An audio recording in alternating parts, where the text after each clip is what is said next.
आज की कहानी है मेरी माँ चोर नहीं है। पत्नी बार बार माँ पर इल्जाम लगाए जा रही थी और पति बार बार उसे खामोश रहने को कह रहा था, लेकिन पत्नी चुप होने का नाम ही नहीं ले रही थी। बार बार जोर जोर से चीख चीख कर यही कह रही थी कि उसने अंगूठी टेबल पर ही रखी थी और तुम्हारे और मेरे सिवा इस कमरे में कोई नहीं आया, तो अंगूठी हो ना हो माँ जी ने ही चुराई है।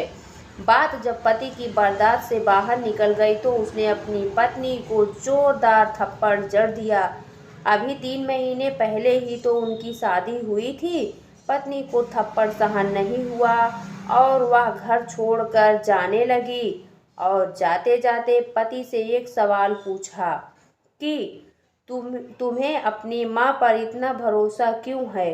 उस समय पति ने जो उत्तर दिया उसे दरवाजे के पीछे खड़ी माँ ने सुना तो उसका दिल भर आया। पति ने अपनी पत्नी को बताया कि जब वह छोटा था तब उसके पिताजी चल बसे। उसे उसकी माँ मोहल्ले के घरों में झाड़ू पोछा लगाकर जो भी कमा पाती थी उससे सिर्फ एक वक्त का ही खाना आता था।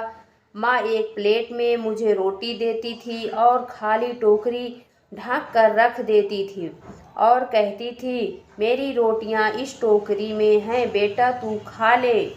और मैं भी हमेशा आधी रोटी खाकर कह देता कि माँ मेरा पेट भर गया है, मुझे और नहीं खाना। माँ ने मुझे मेरी आधी जूठी रोटी खाकर मुझे पाला पोसा और बड़ा किया और आज मैं 2 रोटी कमाने के काबिल हो गया हूँ। लेकिन यह कैसे भूल सकता हूँ कि जिस माँ ने अपनी उम्र के उस हिस्से में अपनी ख्वाहिशों को मारा है, वह माँ आज उम्र के इस हिस्से में कैसे अंगूठी की भूखी होगी, यह मैं सोच भी नहीं सकता। तुम तो सिर्फ 3 महीने से मेरे साथ हो, मगर मैंने तो माँ के कठोर परिश्रम को बचपन से देखा है।